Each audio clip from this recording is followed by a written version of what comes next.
Let us get started. We should easily be done in half an hour. Okay, so what I thought I'd do tonight is somebody was doing my Serger cover. And on my Serger cover, there's all sorts of techniques and things like that. And one of them is the rosettes that act as flowers on either end. And she was having trouble with it. So I thought I can do that as a live and then that will sort the problem out for her. So that's what I'm going to do. And let me show you what I mean by rosette. I use them a lot, and I really only use them just to add some color and some texture. But you see on this bag, which is, as you can see, it's done in a completely different fabric for me. It's Tilda, and I love it. I love it. I am trying to expand out into other fabrics this year.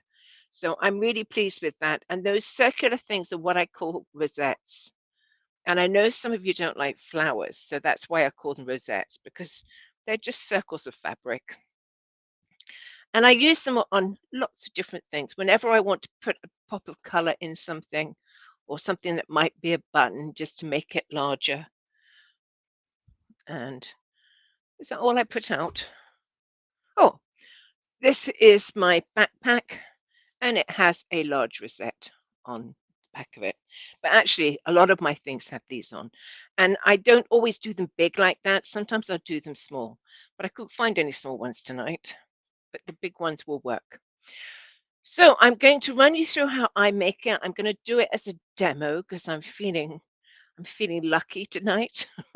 So what I'll do is I'll do it as a demo and then I'll just recap with slides. It's only 6 slides, so it's not too bad. So let us go on to my other camera so that you can see what I see. Oops, looks like I've bashed it. Right. So the first thing you're going to do is let me see if I can find a better.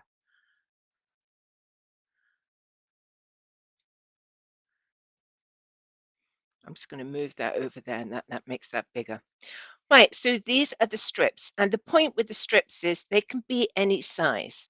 If it's going to be a small one, you don't need to have it that long. But I generally cut my big ones about 20 inches long. And in this case, it's 2 jelly roll strips. Okay, and I've used a different fabric on the front and back. And I've sandwiched it with fusible interfacing just to give it a little bit more body. And this one, I actually just took a bigger strip and I folded it in half. And I just have interfacing on this side, on the half side. Okay, so this one's going to make a slightly smaller one than this one. Okay, and I include my sizes and things in the slideshow. But that's basically what I start with. So let's have a look and see what the next thing is. This is going to make a 5-inch rosette because it's a jelly roll and it's 2.5 inches across. Okay, so what I'm going to do is I'm going to use decorative thread and I'm just going to stitch down the long side to finish that edge. And the point is you can use any stitch you want and you can use any decorative thread you want. I'm actually using an 8-weight thread tonight in the demo. It's some wonderful eleganza. And I've got a variegated in the upper looper and a regular solid in the lower looper, but they're the same weight. And I kind of advise you to do that, to have it the same weight. And then I've got regular thread in the needle. But equally, you could use a 12 weight. And the stitch that I've chosen to demo tonight is actually 3-thread overlock wide. And the only real difference or change you'll have to make to it is you're going to make your stitch length shorter. So you end up with more of a satin stitch. So I'm going to show you that. Now you don't have to use this stitch.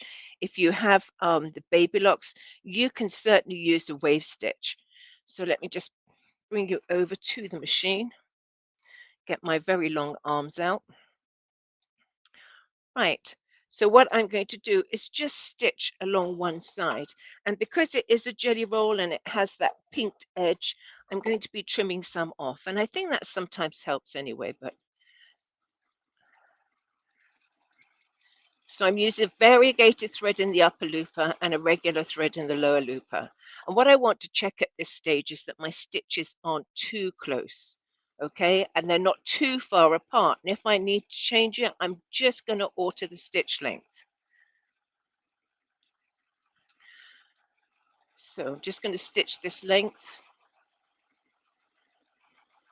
And this strip is 20 inches long and 2.5 inches wide because it is a jelly roll. I'm quite into jelly rolls at the moment because I don't like cutting. I don't like.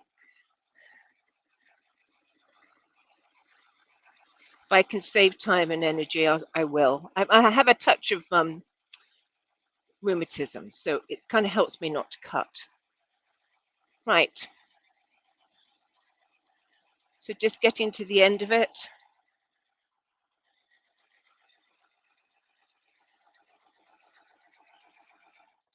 And there you go. That is a 3-thread overlock. And let me take you back to here because I'm going to change the machine over anyway, and I think you might get a better picture. But can you see how the edge is variegated? The thread is variegated on the top, and I love it because you get those short blocks of color. Now, equally, you can use a wave stitch and get the two colors. I just chose 3-thread overlock for tonight. But in the slideshow, I give you instructions on doing both. And remember, if you're using decorative threads, probably the only thing you really need to change is your stitch length because we want that satin stitch look, not the normal open stitch that we get with 3-thread overlock. So what I'm doing now is I am just threading my machine up for with regular thread. I don't need the decorative anymore, so I'm going to take it out.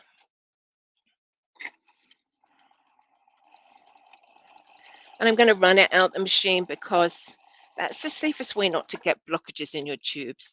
And I did read about somebody this week that got a blockage in their tube, and the reason was that they tied their next thread on. If you have tubes, try not to do that because that's the fastest way to get a block. Right, so just threading up. I will check for questions.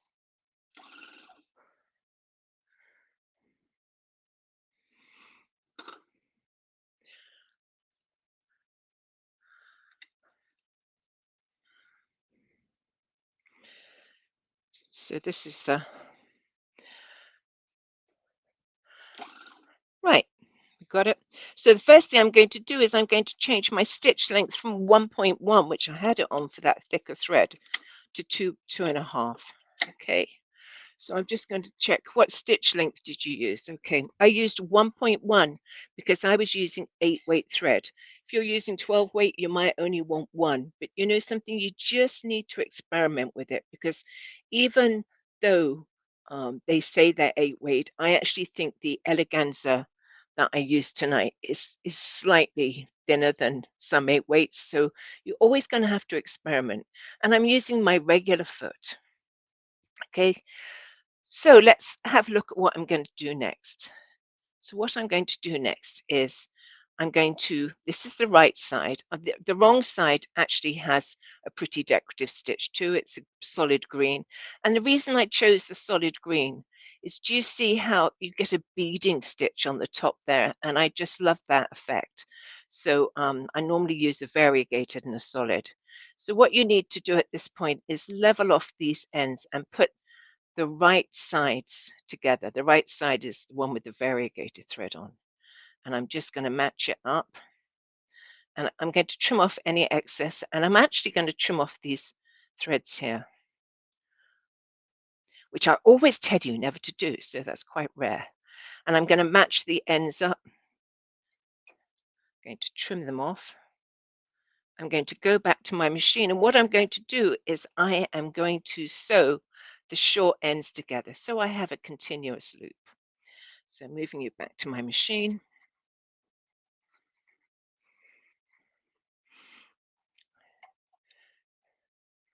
I'm going to match those ends together. And I'm always going to come on my thinner end and come off over my big bumps here.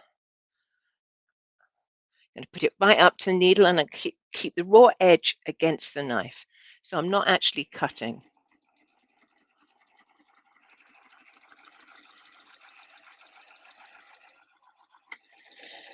I'm going to give myself a thread chain.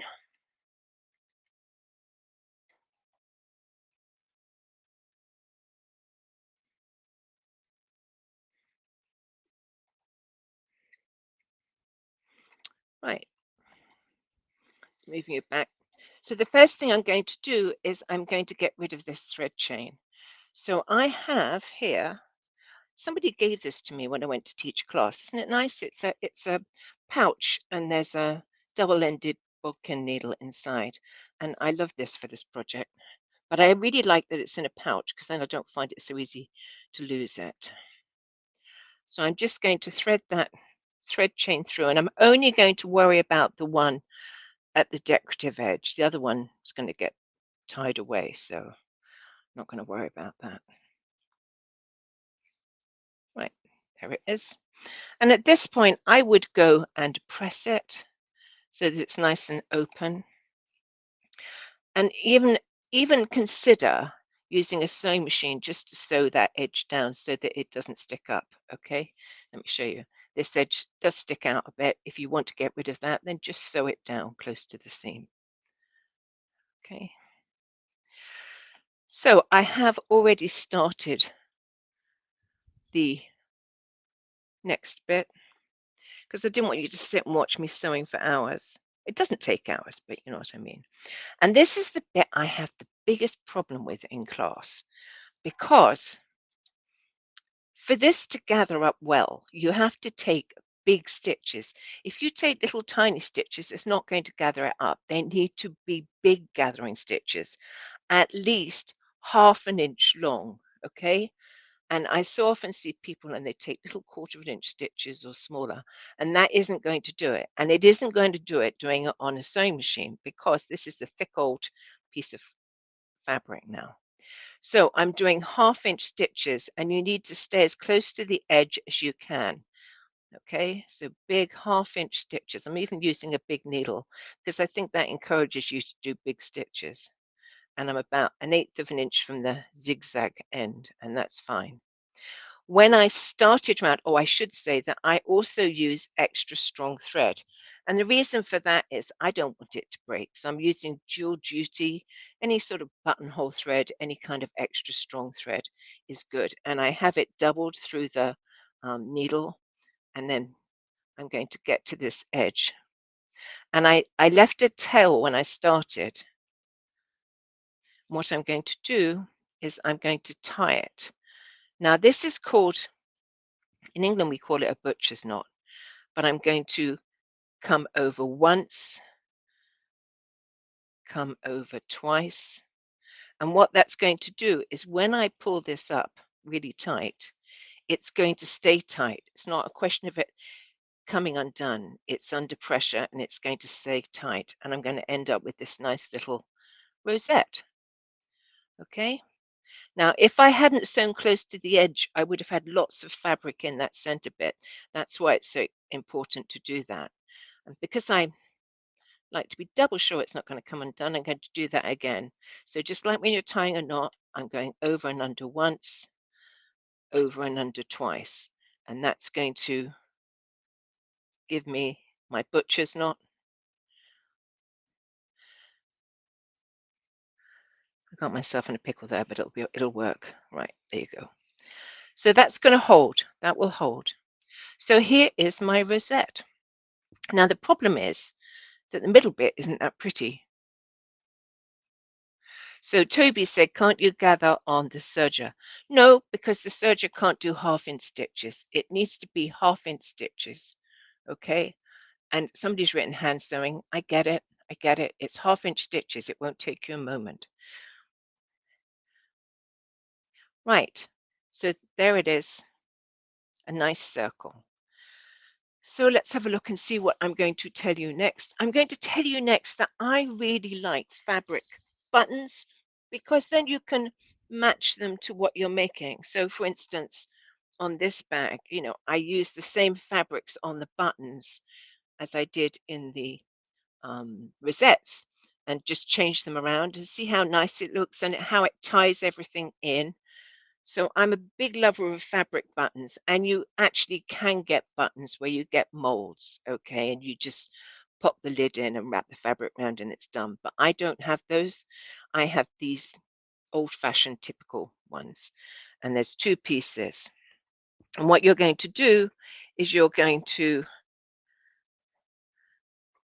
take your button and you're going to cut it out so that your circle is bigger than your button, and that's important. It's, I would say, a half inch. The more, the easier it is, okay? So just hold it, cut it round, half inch. Doesn't have to be perfect. It's not going to be. Right, there you go. And then what you're going to do next is you're going to take regular thread, not extra strong thread, and you're going to run a running stitch all around the outside of that fabric and pull it up over your button. Okay, there's my button and there's my fabric. And what I need to do is I need to push it in and secure it on the teeth, just so that I don't have any folds in the edges. And I've got one there, but I can kind of manipulate it out. And then what I generally do is I think it's important to keep the tension on this. So I'm going to take a couple of stitches into the gathers and find I've got a knot.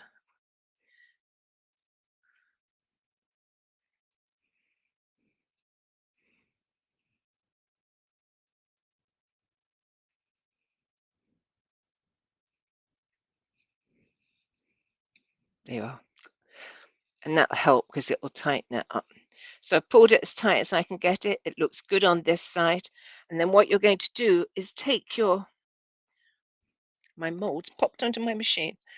Take your top of your mold, and you'll see on this one it has P and R, and that needs to read as P and R.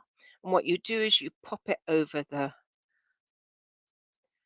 little bit at the back and you push down hard. And if you're not strong enough to do that, and I normally am, if you're not strong enough to do that, then what you're going to do is take a cotton reel, make sure there's a hole in that end, and just push down with all your might until it clicks. There, did you hear that? That is it secured. I'm going to cut my cotton. Then I have my cute little button. Now, of course, you could just use a pretty button if you really didn't want to go through all that, and I get it. So there you have it. There is the button, there is the rosette, and how am I going to attach it to the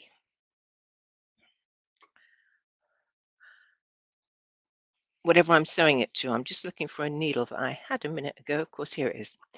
Right, so what I'm going to do is I'm going to thread up with a double thing of extra strong thread. And the reason I'm using extra strong thread is because I don't want to have to sew this button on. I want to tie it on. Okay, so I'm going to take my thread. The more I have, the safer this is going to be, and I'm only going to have to sew it once. So it should be an advantage to you, those of you that don't like hand sewing, because it's going to be shorter. So I'm going to fold it in half, thread it through my needle. You can see I'm using a great big needle. That's because I find it easier to see these days. Plus, it's thick thread. Right, I found something I could attach it to. It's actually not normally going on this, but I think it could be quite fun, although I don't think the fabric's perfect. But hey, so say I wanted this on the middle of this purse, which is quite cute actually, if it was the right fabric. So what I'm going to do is I'm going to mark a spot and I'm going to choose the bottom of that prairie point. And I'm going to take my needle in, bottom of the prairie point, come out. Okay. I'm going to go in through what's left of the hole. Okay, there should still be a hole in there where you've got the gathers. And then I'm going to put my button on and I'm going to go back through the hole, but I'm going to make sure I don't snag the other thread as I'm doing it. So I'm just going to be careful of that. You've got to be unlucky for that to happen, but hey, it can. I'm going to go back in close to where I came out. And sometimes if I think it needs it, I'll sometimes put a button on the inside and tie it over, just to reinforce it more. And what I'm left with is two ends, right? And what I'm going to do is I'm just going to tie it on with my actual 4 layers of extra strong thread. And just like I did before, I'm going to do that butcher's knot. I'm going to go over once over and under, over and under, and then I'm going to pull it up tight. And I'm going to pull it up underneath inside the purse so that I can get it really tight. Then I'm going to do it again. So I'm just going to tell you again, over and under, over and under, and tie it up tight over that knot. And as I said, sometimes I will do that inside bit over a button so that it's just got a little bit more reinforcement. But for most of the time, I don't. I'm going to cut my threads. And there you have the rosette on the purse. As I say, not the perfect match, but actually it would be quite fun if I'd done it in a matching fabric. So let me look at questions and I'll come back to me. Right. I purchased your course years ago and to this day you continue to enthrall me. Thank you. Thank you. That's nice, Margaret. Margot, sorry. I'm not sure if I said that right. Yes, I'm going to be at the sewing studio shortly. Hi, Diane. Yeah, I just think anything you can add that just adds a splash more color. I mean, you saw that purse, it wasn't that interesting. But even though the rosette doesn't suit it, see how much of a splash of fun it adds to it. So, yes. And perhaps the rosette's a trifle big, perhaps it's not. But I could have done it smaller. So let me just the slides are just 6, and if there's any questions you've got, I think it will answer them. So let me let's put this one over here. So it's bigger. It's not going to go. So I can't read that.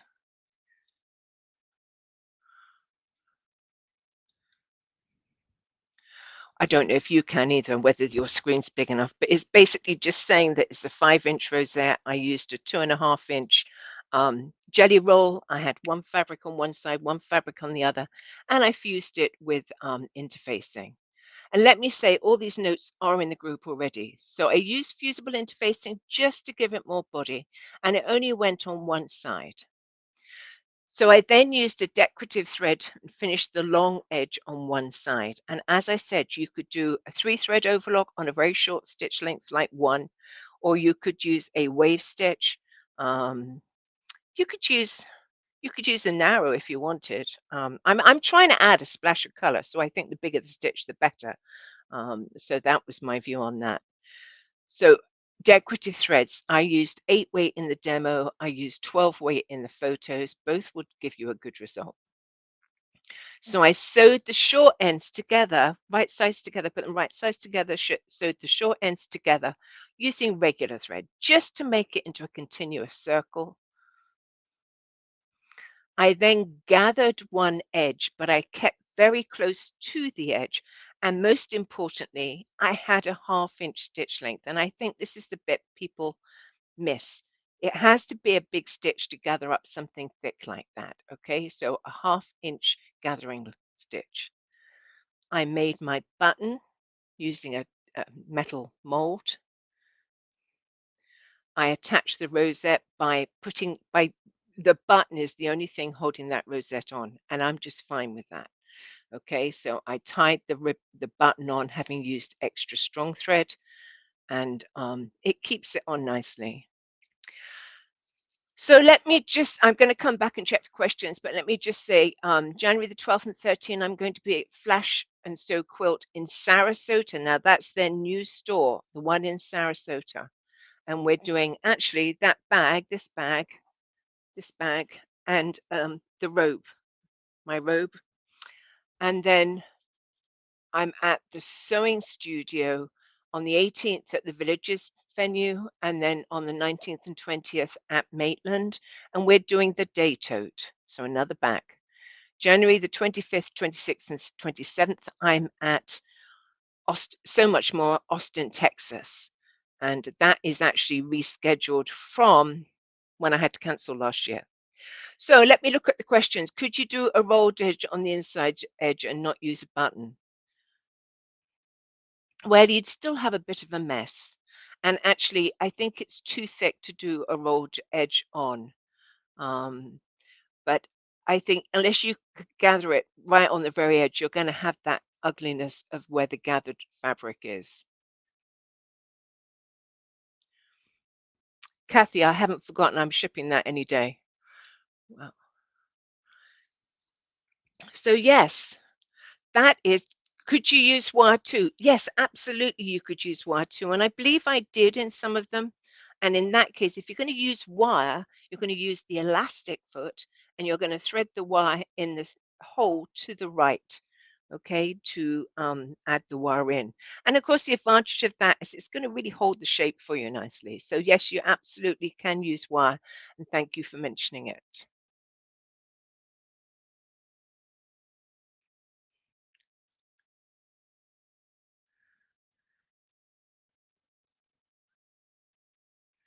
Good. I love to see that you all love your stores. We should all love our stores. Without our stores, our industry will be awful.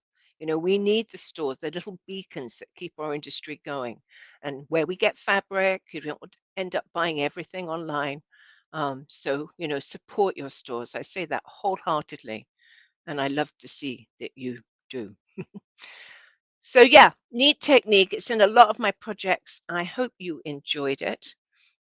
I should be back next Monday. I want to say, may the best team win tonight. And I guess I probably got to say Michigan, otherwise Donna will be cross with me. So good luck with that. Yes, Accent Sewing in Myrtle Beach. I've been there too. Great store. They're all great stores. I love it. I love it that you think so too. Okay, so I will see you next Monday. I will be here next Monday. I'm actually very lucky. I'm doing an event in Florida, followed by an event in Florida, and then I've got one out of town in January. So that's quite nice for me not to have to travel. Okay, don't forget the notes are in the group. Deb Canham Serger Sanity projects. They're already up. I've already put them in there. Okay, you take care. See you next week. Have a great week sewing and stay warm.